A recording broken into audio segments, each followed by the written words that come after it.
En titre de l'actualité, il s'agit de ce rapport de la Cour des comptes qui fait l'effet d'un coup de tonnerre. Il concerne le comité d'entreprise de la RATP. Le constat est accablant. Les sages dénoncent des dysfonctionnements généralisés, une gestion opaque, au point qu'ils demandent une enquête pénale. En clair, la justice devrait être saisie prochainement. Explication Franck Genozo, Éric Delagneau. C'est un des comités d'entreprise les plus riches et les plus puissants de France. Un CE dont la gestion est ce matin sévèrement critiquée par la Cour des comptes. Dans leur rapport, les magistrats font un constat sans concession. Le comité d'entreprise fait l'objet d'une gestion défaillante, marquée par de graves irrégularités. Plus loin, on apprend que la Cour a saisi le ministre de la Justice pour certains faits de nature à motiver l'ouverture d'une action pénale. Devant des surfacturations, des doubles paiements, des disparitions d'argent, également d'argent liquide dans les distributeurs automatiques, on en vient à utiliser cette expression de système de fuite d'argent bien sûr. Le rapport s'appuie notamment sur l'exemple de ce centre de vacances de la RATP. Malgré 7 millions d'euros de rénovation, il est désormais fermé, ce qui alimente les doutes sur la qualité des travaux. Autre exemple, les fêtes organisées par le CE dans ce château qui appartient à la CGT. Des fêtes facturées près de 500 000 euros. Le maire de la commune était, dit-il, le premier étonné. On est dans des montants qui n'ont rien à voir avec une soirée festive qu'on peut imaginer, nous, traditionnellement, pour une population d'un village, par exemple. Non, là, on est vraiment dans des excès. Des dépenses effectuées sans le moindre souci de transparence, selon ce syndicaliste. Alors on nous donne des graphiques avec des grandes lignes. Budget temps, 4,5 millions, tel budget, fonctionnement, 5 millions. Mais non, ce qu'on veut voir, c'est le détail. Et ça, on n'a pas accès, c'est l'opacité totale. La Cour des comptes suspecte aussi le CE d'avoir financé illégalement la CGT.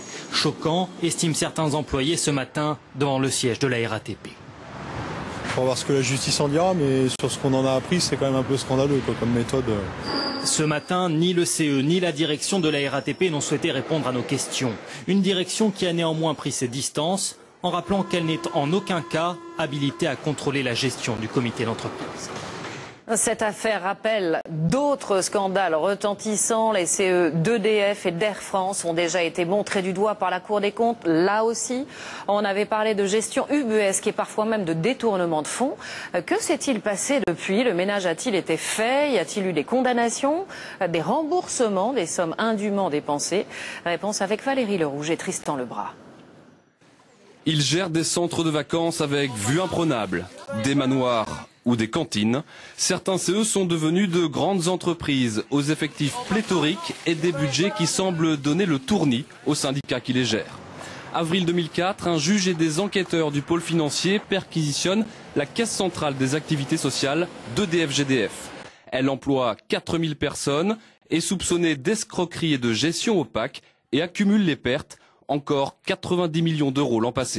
Aujourd'hui, une seule mise en examen a été prononcée, l'affaire n'est pas jugée. La brigade financière s'est aussi penchée sur le CE d'Air France, 1080 salariés, une affaire de détournement de fonds sur l'achat d'appartements, mais surtout une gestion calamiteuse par des syndicats dépassés. Il a encore perdu 13,5 millions d'euros l'an passé. Il n'est pas normal que des sommes de plusieurs dizaines de millions soient confiées à des gens qui n'ont aucune notion de gestion. Il serait sage que les entreprises investissent, parce que c'est un investissement, que de former un secrétaire ou un trésorier de CE, de comité d'entreprise, à la gestion, à la bonne gestion. À la SNCF, c'est guère mieux. Le comité d'entreprise qui emploie 1000 salariés a été épinglé par la Cour des comptes. À Lyon, il est poursuivi pour escroquerie et emploi fictif. Une mise en examen a été prononcée. Les rapports de la Cour des comptes et les informations judiciaires se suivent et se ressemblent étrangement. Mais pour l'instant, rien ne change dans la gestion des comités d'entreprise. Alors, y a-t-il des dérives dans le fonctionnement des syndicats en France? Nicolas Perruchot est l'invité du Trésor de France 2. Bonjour et merci d'être avec nous. Vous êtes député centriste du Loir-et-Cher. Vous avez dirigé une enquête parlementaire sur le fonctionnement des syndicats et du patronat. Où est votre rapport? Il est à la poubelle. Parce que la décision qui a été prise la semaine dernière par les membres de la commission d'enquête a été le rejet du rapport, ce qui est une première à l'Assemblée nationale. Ça n'est jamais arrivé. Ça n'est jamais arrivé, même pour des sujets assez sensibles comme la Polynésie il y a une dizaine d'années, où la commission d'enquête avait été particulièrement chahutée à la fin. Le rapport avait été adopté. Mais là, pour l'argent des organisations syndicales de salariés et d'employeurs, eh bien, le mot d'ordre a été pour l'UMP, puisque c'est ce groupe qui m'a lâché, de s'abstenir sur le vote, ce qui fait que je me suis retrouvé malheureusement seul face au vote contre du Parti socialiste. C'est incroyable ce que vous êtes en train de nous dire. Ça veut dire qu'on ne connaîtra jamais les conclusions de votre enquête. Ça veut dire que les 700 pages du rapport sont parties à la poubelle, au broyeur, qu'on n'a aucune possibilité de les communiquer et que, en tant que rapporteur, je n'ai pas l'autorisation de communiquer sur ce sujet-là aujourd'hui. Mais pourquoi n'a-t-il pas été publié? Est-ce que ça veut dire que les syndicats en France, c'est tout simplement l'omerta?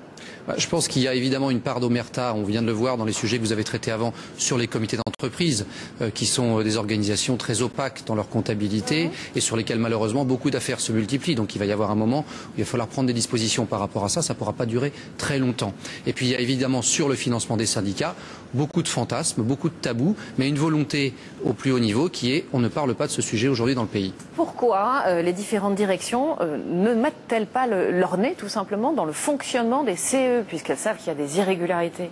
Il arrive que des présidents de grandes entreprises publiques posent des questions puisqu'ils sont les présidents de ces comités et en général on ne leur répond pas. Ils n'ont pas la possibilité de contraindre aujourd'hui ces organisations de comités à leur donner des données financières fiables ou comptables fiables et à vérifier un certain nombre de choses. Est-ce que ce n'est pas une manière d'acheter la paix sociale aussi dans une entreprise? C'est probablement une manière d'acheter la paix sociale que de donner des moyens et surtout d'aller au-delà de ce que la loi prévoit, puisque bien souvent ce qu'on remarque dans les comités d'entreprise, c'est qu'on va au-delà effectivement de ce qui est prévu par la loi. Très rapidement, qu'est-ce que vous préconisez?